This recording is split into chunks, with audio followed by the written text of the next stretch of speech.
How's it going, everyone? Let's take a minute to look at the past. Looking back at Collision Records, they definitely dropped some interesting albums. Today I want to focus on Keyshawn's EP from 2016, Voices. Before we get into it, I just want to thank everyone for watching my stuff. I can't believe we're over 50 subscribers strong. With that out of the way, let's get back to Keyshawn. From a quick glance at Voices, it wasn't necessarily anything to flip your lid over. It was an EP, it only had 8 songs, only 1 or perhaps 2 of them were bangers. There was a great feature with Aha Gazelle, but the rest of the 6 songs were, well, they were different. They were weirdly atmospheric, with a lot of bizarre things going on between the beats and the way Keyshawn would seemingly have conversations with himself in a different voice.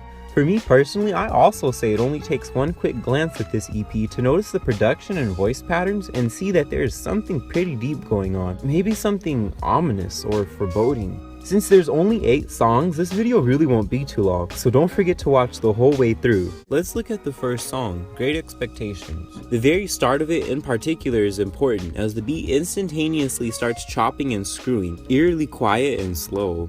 I say between the lonely EP cover and this beginning, we can say that Keyshawn is somewhere completely alone with no human company whatsoever. Where exactly isn't known yet, but now we have better context for everything that happens from here on out. The main thing I get from this song is that there's Keyshawn and then there's they. Let's look at Golden. Here, they are even more present than they were in the first song. They want hits from him, they want to idolize his music, they want him to be their truth.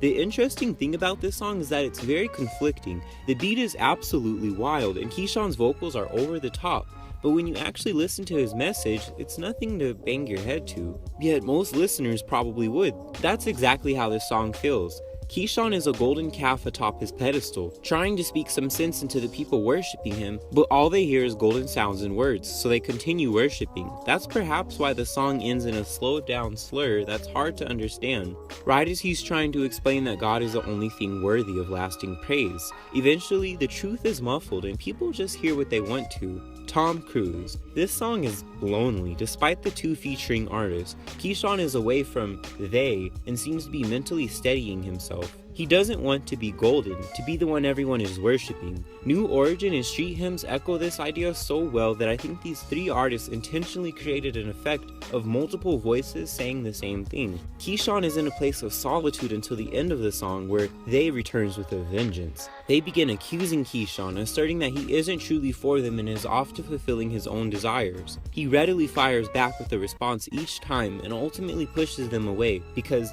they seem unable to understand Keyshawn's heart. Holy Water. With each song, it looks as though Keyshawn is progressively escaping the pedestal that awaits him from the song Golden. The audience, they, want more bangers, but Keyshawn is so distant from them now that he can't even hear them. Yet, even though the song seems to focus on Keyshawn worshipping God, something feels wrong. From the haunting voice samples that build up in volume at the beginning, to Keyshawn's deadly serious rapping style in this song, it looks as though he's still troubled.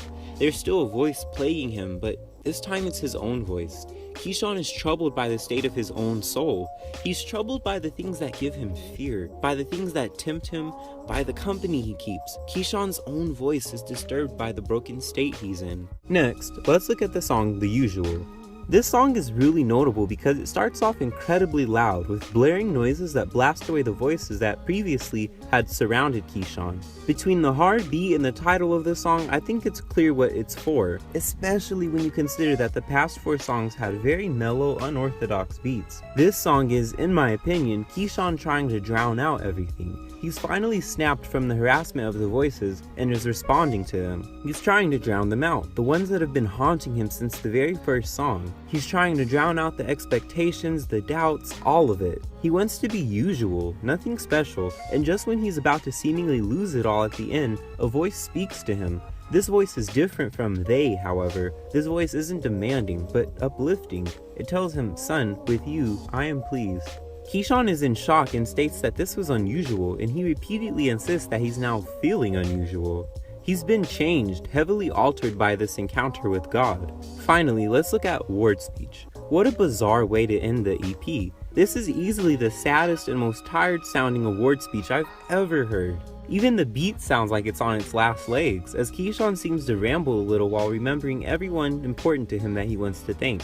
I think this is symbolic of the emotional and mental journey Keyshawn has gone through. If you listen to the song, you'll notice that for once, there's no voices in the background, and Keyshawn isn't responding to himself in a different tone. He's free from the voices, and that probably has to do with him hearing God's voice, the most powerful voice of all. So then, why does the song, the very end of the EP, sound so similar to the beginning? Why are the voices back after all of this? I honestly see this as a cycle more than anything. It all takes place inside of Keyshawn's mind. That's why the intro is so quiet and slow, because we're traveling deep into his head, and his mind is constantly disturbed by voices. It might seem crazy, but when we really think about it, it does make sense. He battles voices from those who know of him, voices from within himself, and voices from society at large. This is where the songs Golden all the way up to Presidential come into play, and with each consecutive song we can see the pressure and the amount of influence coming from the voices building up, to the point where in Presidential, part of the beat is multiple voices groaning in the background.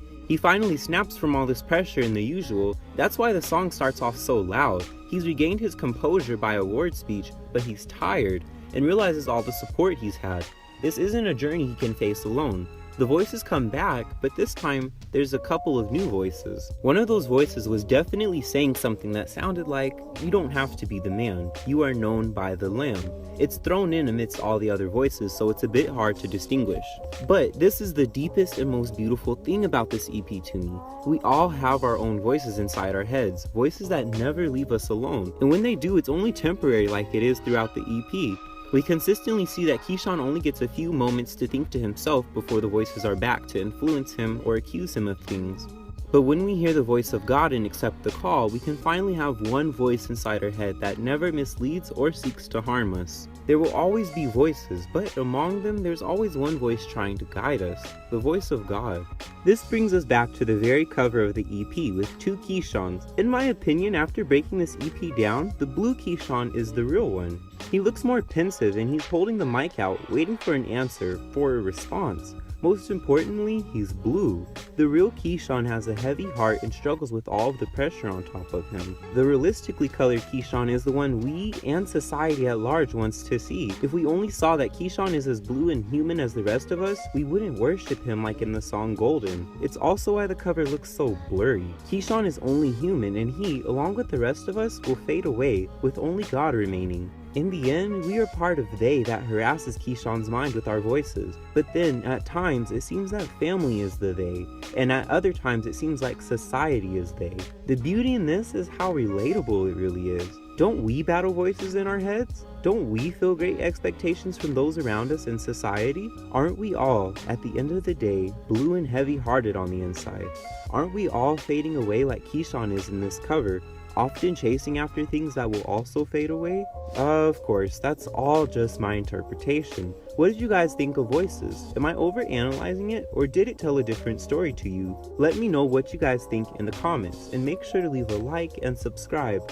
Thanks for watching, and until next time guys, peace out. Used to bust jugs for a nice chain. Keep the circle